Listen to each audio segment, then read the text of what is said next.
নমস্কার বন্ধুরা, welcome to Manasi home diary. দেখো, এখন মোটামুটি এই 9টা সাড়ে 9টার মতন বাজছে সকাল।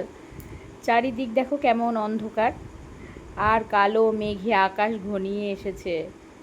কখন যে একদম ঝমঝম করে বৃষ্টি নেমে আসবে বোঝা যাচ্ছে না, যখন তখন বৃষ্টি নেমে আসতে পারে। প্রকৃতি এখন যেন কেমন নীরব নিস্তব্ধ হয়ে আছে, কিন্তু যখন ঝমঝম করে বৃষ্টি আসবে এই নীরবতা একদম যেন ছিন্ন বিচ্ছিন্ন হয়ে যাবে। দেখো, বলা সঙ্গে সঙ্গে বৃষ্টিও হয়ে গেল এক পশলা। এই ছোট্ট গাছটা দেখো ভিজে স্নান করে একদম নিজের রূপ তোমাদের সামনে তুলে ধরেছে। অসাধারণ এই দৃশ্যটা লাগছে দেখতে, সেই জন্য তোমাদের সঙ্গে শেয়ার করলাম। কিছুক্ষণ আগে আকাশের মুখ ছিল গোমড়া, আর এখন দেখো একদম ঝমঝমিয়ে বৃষ্টি দিয়ে গোটা পৃথিবীকে ভিজিয়ে দিল। প্রকৃতির এই অসম্ভব সুন্দর দৃশ্যগুলো দেখতে বেশ ভালোই লাগে। এই দেখো প্রকৃতির আরেকটি সুন্দর দৃশ্য, আর একটা সুন্দর সৃষ্টি, খুব সুন্দর এই রং বেরঙের ফুলগুলো, সেগুলোও আমাদের প্রকৃতির দান। তো চলো, প্রকৃতি দেখতে দেখতে সংসারের কাজকামও সারতে হবে, অফিস বেরোতে হবে। দেখো আমি এখানে রান্না করে নিয়েছি আলু সয়াবিনের তরকারি, পাঁপড় ভাজা, আর করেছি পাতলা করে মুগ ডাল, আর করে নিয়েছি অল্প করে বেগুন ভাজা আর কাঁকরোল ভাজা। তো এগুলো করে চটজলদি স্নান খাওয়া করে নিয়ে আমাকে অফিস বেরোতে হবে। বড় হয়েছি বস, এখন এখন তো আর আগের মতো ছোট নেই, ঘরে বসে থাকা যাবে না, তো অফিস বেরোতেই হবে। চারিদিকের জল কাদা সব তুচ্ছ করে এইগুলোকে মাথায় করে নিয়ে অফিসের দিকে রওনা দিলাম। দেখো ঘাটের ধারে পৌঁছে গেছি, কিন্তু নৌকো আমাকে না নিয়েই ওপারের দিকে চলে গেল।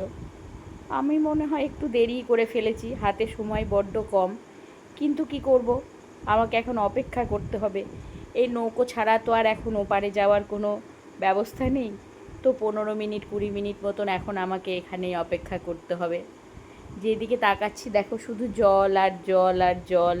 ওই দেখো দূরে যে নৌকোকে দেখা যাচ্ছে, ওই নৌকো এপারে আসবে, লোকজনকে যা আছে সব নামাবে, তারপরে আবার এপার থেকে লোক চাপবে, তারপরে নৌকো ছাড়লে আমি ওপারে গিয়ে পৌঁছাবো। বেশ অনেকটাই সময়। তো সেইটুকু সময়ের মধ্যে তোমাদের সঙ্গে আর একটু প্রকৃতিকে শেয়ার করে নিই। দেখো জল, এত জল উপচে পড়ছে, মনে হচ্ছে যেন আর একটু জল ঢেলে দিলেই জল চারিদিকে ছড়িয়ে পড়বে। বন্যা, 2000 সালের বন্যার কথা আমার খুব মনে পড়ে যাচ্ছে, আর ভীষণ ভয়ও লাগছে। কিন্তু কি করব, ভয় লেগে তো লাভ নেই, যেটা হবে সেটা মানতে হবে। আকাশ দেখো কালো মেঘে ভরে গিয়েছে আবার। তো মনে হচ্ছে যখন তখন বৃষ্টি নামবে, আর আমাকে ভিজে ভিজেই অফিসে যেতে হবে। বেরিয়ে যখন পড়েছি, যেমন করেই হোক অফিসে তো আমাকে পৌঁছতেই হবে। নৌকোয় উঠে পড়েছি, এ দেখো নেমে টোটোতেও আমি চেপে পড়েছি।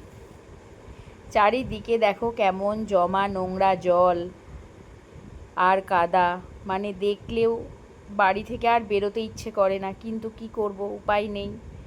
অফিস তো যেতেই হবে, অফিসে তো ছুটি হবে না। বৃষ্টি বাদল যা খুশি হয়ে যাক, কাজের থেকে ছুটি নেই, সেটা আমার নয়, প্রত্যেকটা মানুষেরই। দেখো এই যে কাঁদি বাস স্ট্যান্ড দিয়ে আমি এগিয়ে যাচ্ছি অফিসের দিকে। চারিদিকে বাজার বসেছে, এই যে দুই দিকে দেখো মেলার মতো দোকান বসেছে, এগুলো সব সময় থাকে না।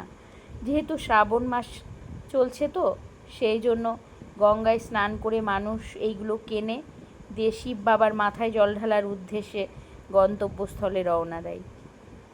দেখো সন্ধে লেগে গেছে, অফিস ফেরত বাড়ি ফিরছি, চারিদিক অন্ধকার। আমি নৌকো পেয়ে গিয়েছি, নৌকোতে চেপেও গিয়েছি, নৌকো ছেড়েও দিয়েছে। দেখো শহরটা কেমন জল জল করছে, উল্টো দিকে আমাদের গ্রামের পরিবেশ, অন্ধকার। আমি প্রায় পাড়ে চলেই এসেছি। দেখো এই দেখো নৌকো ভিড়ছে এবার।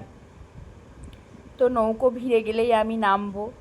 বাড়ি যেতে আমার এখান থেকে 2 মিনিট লাগবে। চট জলদি বাড়ি গিয়ে রাত্রের ডিনারটা করে ফেলতে হবে।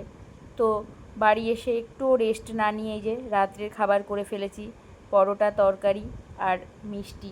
তো বাবাকে চট করে খেতে দিয়ে দেবো, তা না হলে অনেকটা রাত্রি হয়ে যাবে। বোঝো তো বয়স হচ্ছে এখন, বেশি রাত্রে খাওয়া উচিত না।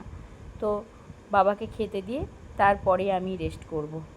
তো আমার ভিডিওটি যদি তোমাদের ভালো লাগে আমার চ্যানেলটিতে লাইক, কমেন্ট এবং শেয়ার করবে, আর সাবস্ক্রাইব করে অবশ্যই আমার পাশে থাকবে।